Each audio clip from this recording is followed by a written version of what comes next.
सरकारने मनोज जरांगेंना फसवले, आश्वासन पूर्ण केले तर उपोषणाची वेळ का आली? काँग्रेसचा सवाल. मराठा समाजाला आरक्षण मिळावे यासाठी मनोज जरांगे पाटील यांनी पुन्हा एकदा उपोषण सुरू केलेलं आहे.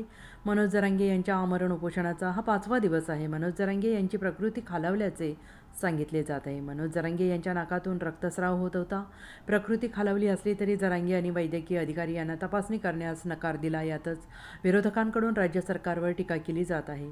महाराष्ट्र प्रदेश काँग्रेस कमिटीचे अध्यक्ष नाना पटोले यांनी पत्रकार परिषदेला संबोधित करताना मनोज जरांगे यांनी उपोषणावरून राज्य सरकारवर निशाणा साधलेला आहे.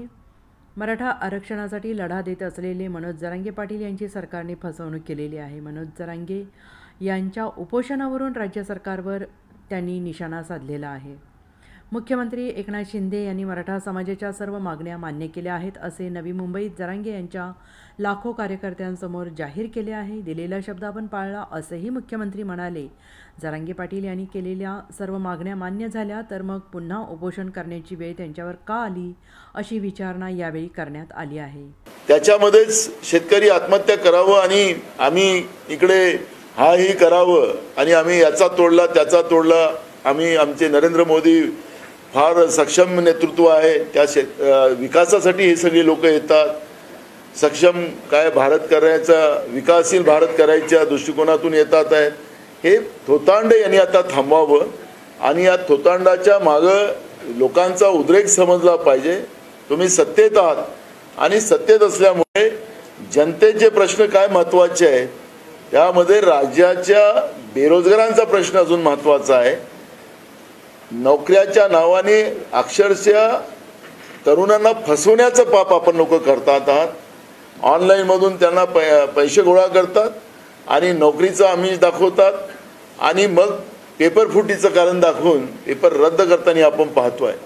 MPSCच्या परीक्षा असतील, शिक्षक भरती असेल, याच्यामध्ये सुद्धा आता त्यांनी 20,000 शिक्षकांची भरती जाहीर केली. आता आचारसंहिता लागेल. या पद्धतीनं तरुणांना फसवणं आणि त्यांचं जीवन उद्ध्वस्त करणं हे पाप हे लोक करतात आहेत. त्याचप्रमाणे भ्रष्टाचार आणि गुंडाइझम महाराष्ट्रामध्ये ज्या पातळीवर वाढलेला आहे त्याची यांना काळजी नाही. फक्त आम्ही यांचे लोक फोडली असं एक आनंद, असुरी आनंद व्यक्त करणं, एवढंच सरकारची आज भूमिका आपण पाहतोय. आज आपण पाहतोय की महागाई आभाळाचा पार चालली गेली, त्याची यांना अजिबात काळजी नाही. सगळं अलबेल आहे. अशा पद्धतीनं वागलं जात आहे.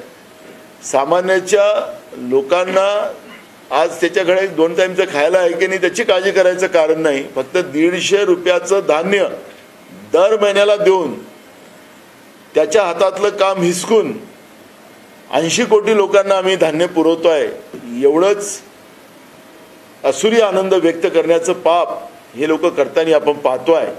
आणि म्हणून सगळीकडे यांचा धिक्कार होते आहे, निषेध होत आहे, जन आंदोलन होत आहे, आरक्षणाच्या नावाने जन आंदोलन होतात आहे आणि त्याच्यामध्ये उलट्या केसेस आंदोलन करण्यावर लावायच्या, नॉन बेलेबल ऑफेन्स करायचे. Bureau report, SBN Marathi, Mumbai.